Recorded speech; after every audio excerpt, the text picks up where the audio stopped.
expected her to say amen. You know, it's one thing to be the guest speaker at a heritage organization, at a heritage function. It's quite another thing to be an actual artifact. I'd like to say thank you to Ed Coleman, who I understand is not that well, but I'd like to say thank you to Ed. And he asked me last November if I would appear as a guest speaker this evening. And thank you very much to Lynn and to the organization for having me down. Before I begin, I'd like to say that this is kind of like deja vu for me standing in this room. My father, Euless Smith, some of you will remember my dad. He was in the kitchen as a chef at one time here at the Cornwallis Inn, and later took on the duties of guest services as the captain bellhop. We lived just on Woodworth Road, just on the other side of where the sanatorium is. And we used to have a really enjoyable time when I accompanied my father down to the Cornwallis Inn through the sand properties, especially when the noon and the 6 o'clock horn would go. Because I'm telling you, I would jump at least, I expected it, but I didn't. And I would jump at least 4 feet. I'm going to try to stay on track because, as my mother used to tell me, I talk a lot. And my wife will back her up on that. So I want to stay on track. Now, have anybody in this room ever had an issue with a computer? Anybody? Well, I spent the last 2 days trying to do a little bit of production for tonight. And I sat down for a few hours on my desktop computer, and I was able to put things together in an order that I thought would be appropriate. The problem came when I tried to transfer it into my laptop, because it's a different operating system. Anybody know that language? And do you think I could get it working? I could not. I was trying Keynote. Anybody know that? Well, I transferred everything over. It took me a full half a day today to get it over into PowerPoint. And if anything goes wrong tonight, the old saying is, to err is divine, but to really foul things up requires a computer. So I'm going to try and stay on track as much as I can tonight and try not to bore you. And if anybody falls asleep, I'll see you later. First, a little history. Thank you, Anne, for the epistle. I appreciate it. I have lived in Kentville most of my life, in the broadcasting industry. From my home in Woodworth Road, I even had my own little studio. And at one point, my program director, Al Williamson, approached me. He knew that I had an aptitude for radio, and he wanted to know if I would take on the responsibilities of playing back music on Sunday night, or programs on Sunday night at the closed circuit radio station at the sanatorium, the Nova Scotia Sanatorium. I don't know if anybody here knows that there was such a thing as an internal system, all wired, and I only went through the SAN one time, and I think, from what I understand, I was told that most of the patients who were able to listen would listen on earphones. So anyway, I did that. But if there's something else that I think was on my agenda that I wanted to share with you tonight, and that is the situation of confidence. When I first was asked to be a public speaker, I had no idea, no experience, and I was as nervous as all get out. I was asked if I would do my book report at Central Kings. And I selected, this was a class thing, so I selected the Titanic. And so my first speaking engagement in front of approximately 300 people at the auditorium at Central Kings on the Titanic, I was absolutely scared beyond belief, and my speech was an absolute disaster. In the first 30, 40 seconds, I cried my eyes out and ran back to my seat and said, I'll never do this again. Well, about half a year later, music teacher, or one of the teachers at Central Kings, her name was Dorothy Kidd. I don't know if you remember that name or not. You would. You're an old alumni. And so Dorothy said, we're going to put on a variety show. And so she had heard that I played the concertina and the harmonica. And so she buttonholed me and said, listen, would you play a few songs before the kids come out on the stage and sing? I said, I guess so. I said, but one caveat. And the caveat was that I am not to be public in any way. Behind the curtains is fine, but not in front of the curtains. Don't want to be in front of the curtains. Somebody forgot to tell the young guy looking after the curtains. I'm sitting there on a stool, on the stage, and I have my concertina, and I have a mouth organ plugged into the stops on the top, and I'm playing away to Rio. That's what I'm doing. All of a sudden, I'm sitting there, just finished one song, and the curtain's open. And there's about 300 people up there. So going through my head, what do I do? What do I do? Do I run? What do I do? So I just stayed, be quiet, and all of a sudden the applause started. Well, the ice was broken. And from that point on, I have not shut up. So there was my confidence. So that was my second appearance, my second public appearance. So look. So I digress. With your permission, I'd like to set the stage for my lifetime and careers in communication and public. To me, it kind of merges back into the same thing. So I'm going to refer to my notes just to try and keep myself on track. By the way, I'd like to acknowledge my former mayor, Doreen Taylor, who's here tonight. And she was the lady I represented when she was in office at Kentville. Nice to see you, Doreen. Upon completion of my studies at Central Kings, I enrolled in the 3-year technical course at the new Kings County Vocational School, which is now Kings Tech. During the last 2 years of the course, I was asked by the program director, Al Williamson, to serve as an operator on Sunday evening, and the two main features of playing back to the sanatorium, the patients. One was the Salvation Army program, this is my story, and the other was the People's Gospel Hour. Those were the two programs that I played. So Al Williamson was also my scoutmaster at St. Joseph's Church in Kentville, and he kind of took a bit of a shine to me. Hopefully, I've got things resolved with my computer. Anybody recognize the faces there? The gentleman on the left is Al Williamson, my program director, and the gentleman on the right is Willard Bishop. So, with this newly found interest, I soon knew my direction and my course was set. Upon graduation, I was hired as full-time staff member, which led to considerable on-air shifts, station and field work operations, and taking on technical apprenticeship, as well as Sunday church and specialty remote operations. Anybody remember the Sunday morning church broadcasts? Well, I was the guy in the background, underneath. But in addition to my time at the radio station in Kentville, I also took on managing a number of the local musicians and local musical groups. The Langley Beach Crowd was one, and I'm glad to say that Louis Camo is here with us tonight. He was one of our so-called grubbies, helping us to set up and tear down at all the events. Matthew Hill was another one. I just mention these names because some of you may relate to the groups. Melody Fair and Purple Haze, and I'm sure that you have heard of one of my friends that I used to play pool with all the time down on Webster Street, Dutch Mason. Dutchie was known as the Prime Minister of the Blues, and he went up the ladder and became very, very well known and respected in music circles right across the country.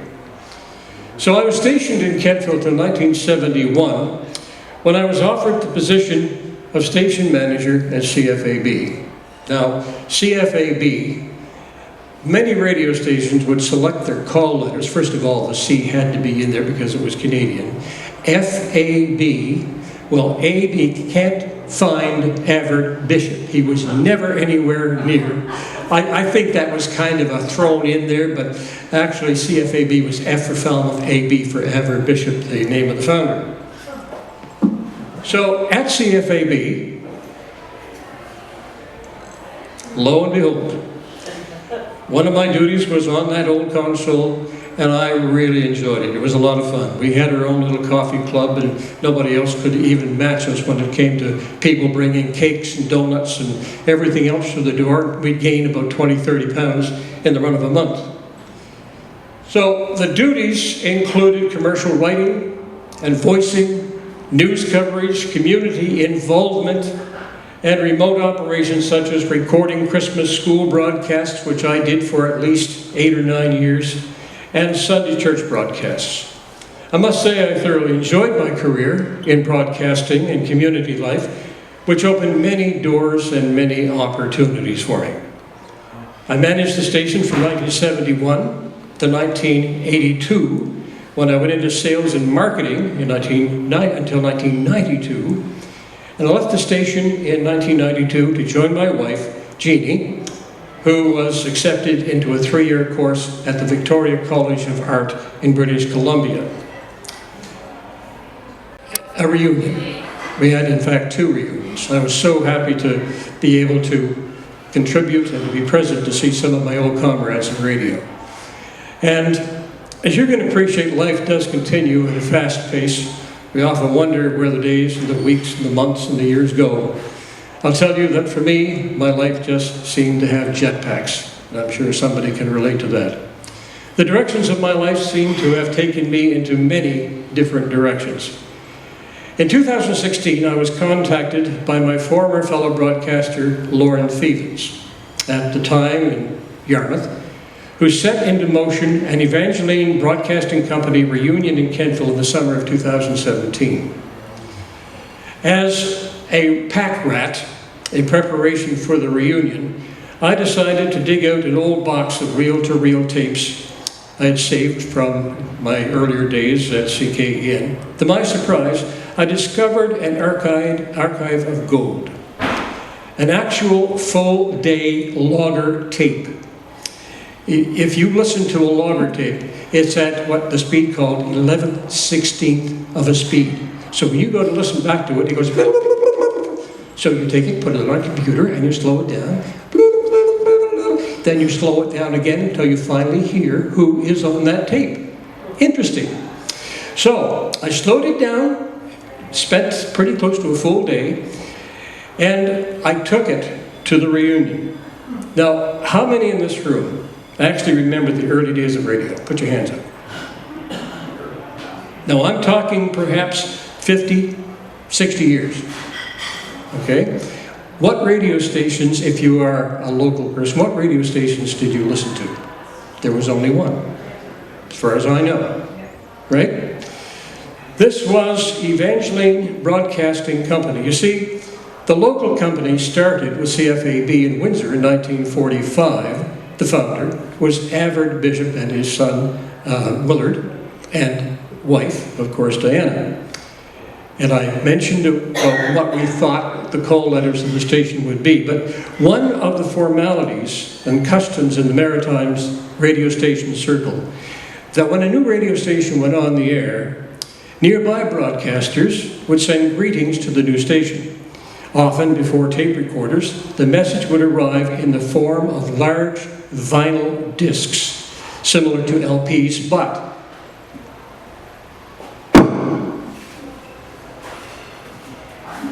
this is often what they were on. Now, Lynn brought this tonight just as kind of a showpiece. She didn't know I was going to tap into it, but that's what they look like.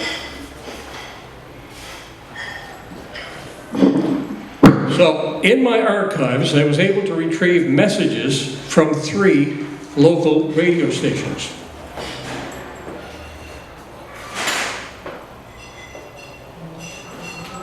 Here's the reunion. Now, I'm going to go back to that in a minute, so you may see some faces that look familiar to you.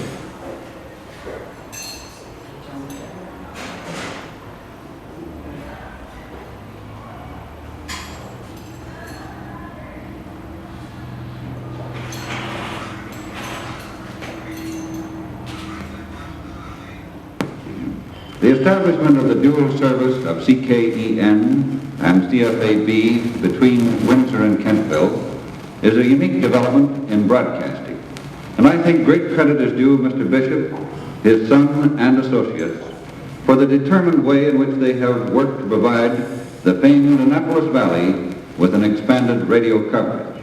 This expansion in broadcasting is indicative of the progressive development of the Maritimes as a whole. While the Bay of Fundy separates us provincially, the Bay of Fundy also joins us together as a unit of Canada which has contributed so much to the development of our country. CFBC, like CKEN, recognizes the potential of the future and our respective responsibilities in our community. So it is with this sense of service that we at CFBC say to CKEN, best wishes and congratulations on your opening. When I say that CKEN deserves a lot of credit, I do so for a number of reasons. In the first place, it's going to be a big boon for the valley. They'll have their own station, just like the South Shore has CKPW. In the second place, they'll be offering to the community all the advantages and opportunities that radio can afford, both in the business and the cultural field. In the third place, they'll be giving the folks up that way the crystal clear reception that up to now hasn't been too much in evidence. Besides that, Ken, they'll be carrying on in the tradition that CFAB has set up over the past couple of years. And a good record it is, too. Yes, Dave, I'd say that the people up in the valley were pretty lucky.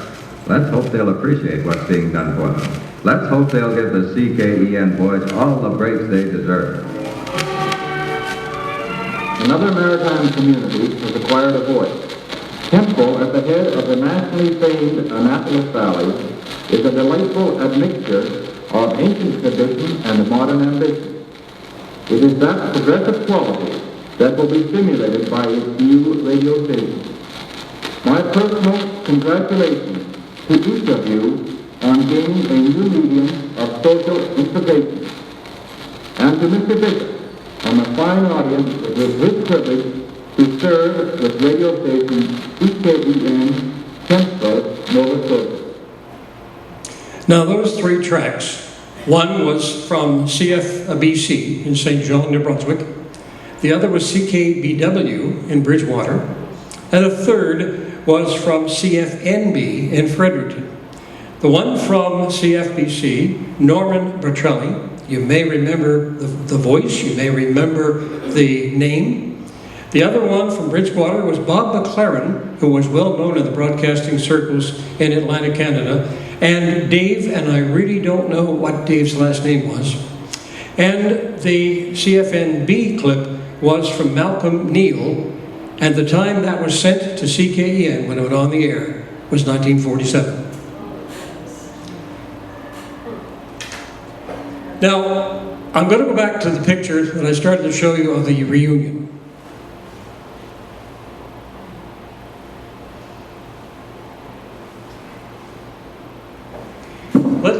Let's see if we can recognize any of the faces that are around the table. John Kennedy. You see John Kennedy on the right? And Tom Fredericks. Tom Fredericks, closest to us. Bob Bishop. Bob Bishop. Lord Thievens is bottom on the left.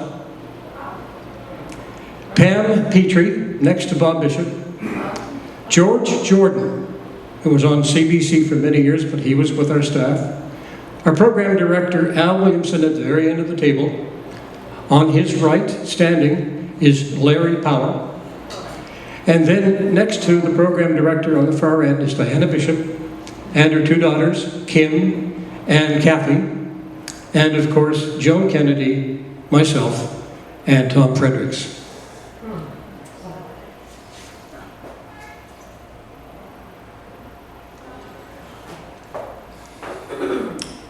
Now, I'm going to ask you a question. The question is, how many people do you think knew or had heard about a town crier before 1974? I bet you not many hands are going to go up. Louis did. Well, it was very interesting. One of the first projects after a conversion of the Halifax waterfront in 1978 was to have a town crier competition. And Peter Cox, who had arrived on the scene in Halifax from London, England in 1974, agreed to take on the role as the town crier of Halifax. And it was Peter who instigated a whole bunch of issues, problems, but he was a great guy. I knew him very, very well, as you can appreciate.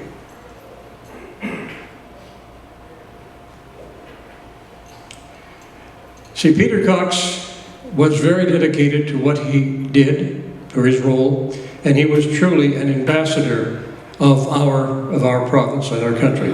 There were no known town criers in Canada at the time. So Peter enticed Historic Properties and the developers to send letters out across Canada, the United States, United Kingdom, and Bermuda. 13 responses, none from Canada, with the exception of Peter, and occasionally Len Atkinson from Dartmouth. So Peter approached 5 local criers in the communities in the province, and he lured 4 others. Peter approached Windsor, the council, and the Sam Slick Days Committee. In 1978, and some of you will see the crest on my banner, 1978 to 2000, or 1978, it was 1878, 1978. Sam Slick Days was one of the first events that was held leading up to 1978. It started in 1971, and I was approached to be Sam Slick. Now, does everybody know who Sam Slick is? Sam Slick was the Yankee clockmaker. It's always interesting to hear the response from some of the tourists and the buses that I greet in the summer, saying, well, listen, you may not have heard of Sam Slick, but did you ever hear of It's Raining Cats and Dogs, or was it Quick as a Wink? And I think one of my favorites, if a man seems bent on cheating himself, I'd like to be neighborly and help him. That was one of Sam Slick's sayings. So Peter decided, because he had heard that there was a big event going on in Windsor in 1978, to approach the town and see if there would be someone who might represent the town at the Joseph Howe Festival. Now, you'll note that I didn't say anything about a competition, the Joseph Howe Festival. So people like Eric Knott, the mayor, Grace Wallace, who was one of the councillors and a longtime teacher, and the list goes on and on, Judy Cronin, who was the recreation coordinator. They approached me and said, listen, would you mind going to Halifax to the Joseph Howe Festival? And I said, well, what do I do? And they said, just walk in their parade and just wave at everybody. I said, okay, I can do that, no problem. So I get to Halifax, and lo and behold, there's the mayor, Eric Knott, and there's one of the town employees, Garth, what was his last name? It escapes me, but it'll come back to me. And there was a bell, and then there was a proclamation, and I said, what are those for? And they said, oh, we didn't tell you, you're in the competition. I said, what competition? They said, the town crier competition. I said, what's a town crier? And they said, you're going to find out. That was 1978. Exercise your alter ego, and people still kind of get a kick out of it. Go figure. So, the one thing that I learned from my counterparts, especially from the United Kingdom, was that the art and tradition of town crying is the oldest form of mass communication, early broadcasting. Hello? So, we formed our first guild. After all was said and done, from 1978, I kind of liked it. I thought it would fit my personality. And so therefore, Peter and Ron and myself, they happened to be in Kentville. They had a camper up at Camelot Camping Park here in town. And so we decided to have a little meeting prior to the Apple Blossom Festival parade that year. So we had our meeting. And there are the dastardly 4. On the left, Ron Amy from Yarmouth, Peter Cox, George Green from Sackville, and you know who on the right. So that was the beginning and the formation of the Nova Scotia and, at that time, the Canadian Guild of Town Criers. That was our first gathering, our first agreement that we were going to form a guild, because we had some nudging, or Peter had some nudging from the ancient guild in the United Kingdom. Now, I'd like to share a few memorable moments of my early town crying adventures. There are so many that I don't have time here to mention them all, but I'd be most willing to have a chat with anyone who might be interested and ask some questions a little later. My first Apple Blossom Festival parade was right after that meeting in 1979, right after our provincial town criers guild formation, and believe it or not, The miracles were with us. Someone was looking down on us because it was raining heavily that day. We walked down, got right in the front of the parade. The rain stopped. We got down as far as Memorial Park. The rain picked up again, and we were as dry as could be. Wonderful. Somebody was looking after us. We did the right thing in forming our guild. So, you recognize that person? Wendell Finney. So I was accepted to represent the town of Kentville as the town's honorary crier in 1980 by Wendell Finney, who became a very, very close friend until an episode happened several months after for the next Apple Blossom Festival. Remember when we had a major deluge when the RCMP musical ride was supposed to be held down at Memorial Park? Didn't happen. Where did it go? Camp Aldershot. Okay? I'm asked to escort Her Majesty and all the princesses of the Apple Blossom Festival and all the dignitaries up on a large trailer. And we're facing out back. You know where the old water tower used to be? Anybody here? There used to be a big water tower up there, Camp Aldershot. So right underneath that water tower was this great big flatbed. So I'm there, and I'm supposed to introduce a few people and to do the official proclamation of opening. Well, here.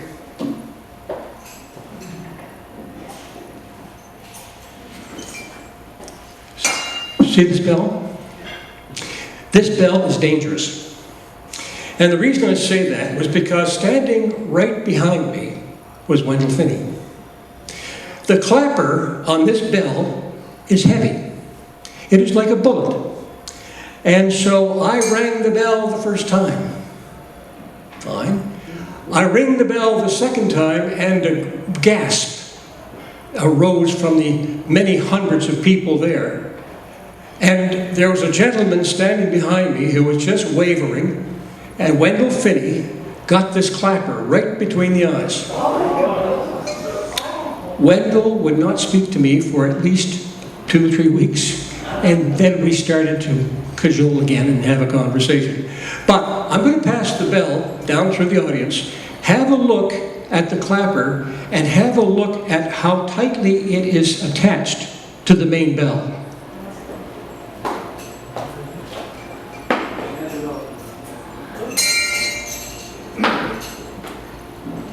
I use that bell now as my walking bell. And like I said, it was dangerous, but it's not dangerous anymore.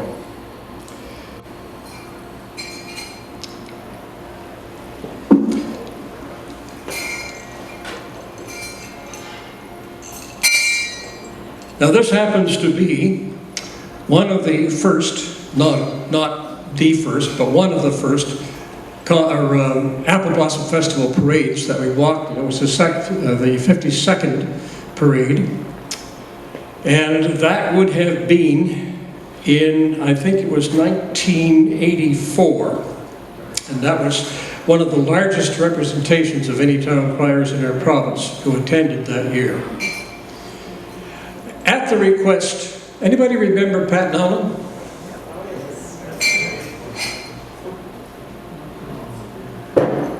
Pat invited me to Ottawa one time to do a proclamation at a luncheon, a morning luncheon, and he had it all lined up that I would go in and I'd say hello to all the politicians and so on and so forth. I was the only non-political component of that morning, but it was interesting. And so I can honestly say I have been to Ottawa under different circumstances than most people would have gone to Ottawa. In 1987, I had the opportunity to visit the Isle of Wight, and Her Majesty was there to open a garden, a beautiful garden on the Isle of Wight. We had a competition at the invitation of the town crier of Shanklin. And there we are. Many of us all lined up right opposite the entrance to the gardens. And guess who's talking to us? The Duke of Edinburgh. I have been to Buckingham Palace, by the way, but this is as close as I actually got to one of the members of the royal family.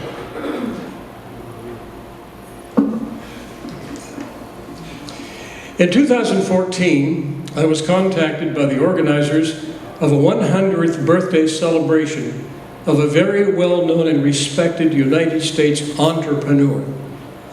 Had anybody here ever heard of Friendly's ice cream? It is one of the most popular ice creams in the United States. And I don't know how my name ever got down there, but I was asked if I would go and do a proclamation of congratulations to Presley Blake. Now, Mr. Blake was quite the entrepreneur. He was quite the gentleman. In the picture that I'm going to show you, Mr. Blake is really quite hard of hearing. He could hear me all right because I was standing right in front of him. But just to kind of set the stage, Mr. Blake, because of his interest in history, bought a property in Somers, Massachusetts, next to where his estate was, tore it down, and built a replica of the home of Thomas Jefferson. And that's where this event took place. Wonderful man. His wife and I got along extremely well, and they invited me to some of the special events of the day. And I was invited by some of the guests there to go to a luncheon at one of the restaurants. It was kind of interesting. I always carried a bunch of pins and a bunch of memorabilia from Nova Scotia with me. And we sat down at a table. There must have been 15 of us around the table at this restaurant. And one of the waitresses came out, and the folks at the table said, "Why don't you just order what you want?" And I wanted to have a steak and baked potato, and the waitress said, "I'm sorry, sir, but we don't have any more left." I said, "Oh, okay, that's fine." So I gave her a couple of pins to put one on her. And I said, "Here, there's 4 or 5, take it out to the staff in the kitchen." She came back in less than 5 minutes and said, "Your steak will be ready in 5 minutes."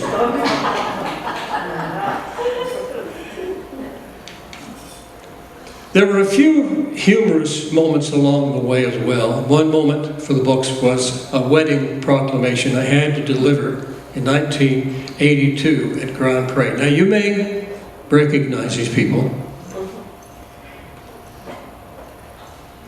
That's on the steps of Old St. Charles Church, Grand Prix. But what is unique, I always got a little bit of a charge out of this, what was unique about it, was that the bride and groom were a leg and a foot. And I see the lady foot every once in a while in the area. I have not seen the foot component.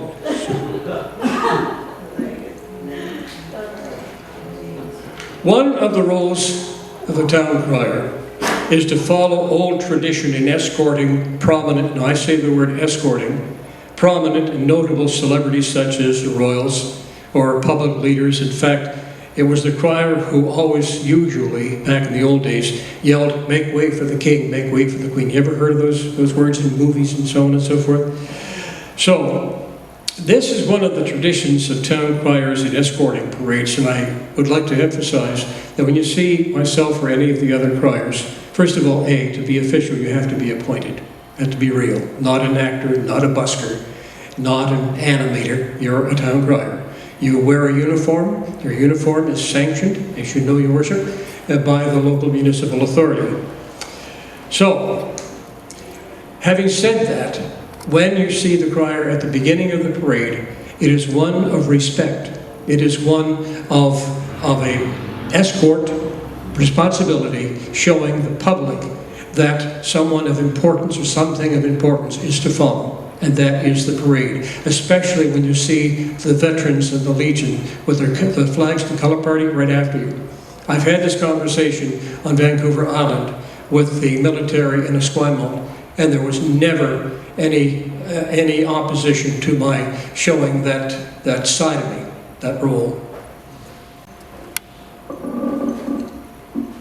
This happens to be on the website for the Apple Blossom Festival.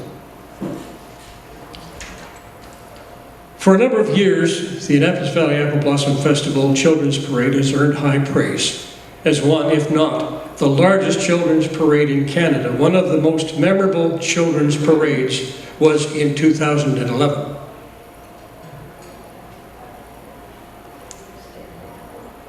And I will tell you that I am honored on an annual basis to be asked if I would escort the children's parade. And I think my 2 granddaughters are right there beside me, Samantha and Kimmy.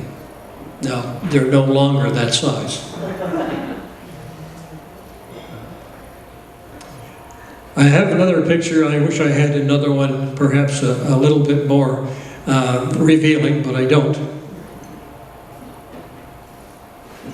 I had a friend, a very good friend of mine. See, Eddie Coleman is the piper of Kings County. He's also the piper of Acadia University, and I happen to be the crier for Kings County, appointed by the local municipality, both the town as well as the municipality. And I relish and I cherish my friendship with Eddie. Him and I have conversed on many occasions, and I've certainly complimented him because of his dedication and his loyalty to our community. And Eddie has reciprocated. And so I thought I'd better put that picture in. I wanted you to see that he is a dedicated member of your organization. And I'm sure he'd appreciate hearing. I've been trying to track him down. I didn't know until today that he was in Halifax, but I certainly want to see if I can get in touch with him. See, the thing is that the phone books don't have cell phone listings in them. So, and his website is down, I think, or his email is down.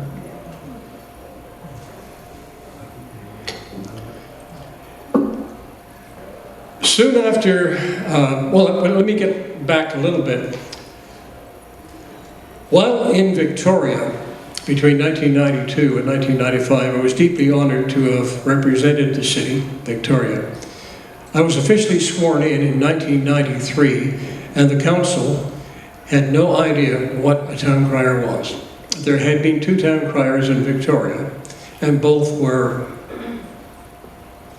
if you get the picture, and they weren't official, they were self-appointed. So when I arrived to work at a radio station in Victoria, a CFAX radio station, it so happened that we rented an apartment, a downstairs apartment, and the gentleman, or should I say the lady and gentleman who lived upstairs were the mother and father of one of the councillors of Victoria. And so Mr. Lowe knocked on my door one day and said, "Listen, I hear you're a town crier." I said, "Yes." I said, and when I went to work at the radio station, I dropped off my portfolio at City Hall. And perhaps the mayor or CEO didn't recognize it, but it had letters of endorsement in it. And he said, "Let me check this out." The following day, I get a call from the mayor of Victoria. And he said, "Is it true that you're a town crier?" I said, "Yes." He said, "You're a real town crier?" I said, "Yes, I am. I'm a member of the Guild, the United Kingdom Guild, the Nova Scotian Canadian Guild." And he said, "Well, Mr. Lowe, one of the councillors, has put your name forward to be nominated as the town crier for Victoria." I said, "Wow, okay, thank you." And I was appointed in 1993 and became the first official town crier for Victoria. And there were other town criers across the Vancouver Island. And it was really a slice, because when you're in a community like the Annapolis Valley, and you do this for 47 years as I have, I doubt very much whether there are too many people who haven't seen a town crier, myself or another member of the Guild. But when you're in Victoria, in a brand new environment, people will not have seen you. And if I walk downtown Victoria on an official duty, if anybody familiar with Victoria, downstairs, or downtown Victoria, then you know what the Inner Harbour is like? Well, the Inner Harbour is probably about a quarter of a mile to walk around it. It would take me sometimes 3 and 4 hours to walk from one side to the other, because of the tourists and all of the picture takers and so on and so forth, especially the Japanese. It was wonderful to talk to some. Most of them could speak English, but it was really a joy to be able to spread a little bit of history and tradition, and of course bring my stories of Nova Scotia back to Victoria, another side of our country. Soon after I returned to the Annapolis Valley, a local Victoria Harborside cruise ship greeting organization called the Victoria AM spearheaded the erection of a monument in honor of the criers of Vancouver Island in the downtown area, in the waterfront area. I was deeply moved to have been included in the list of those who served their respective communities. And that is on a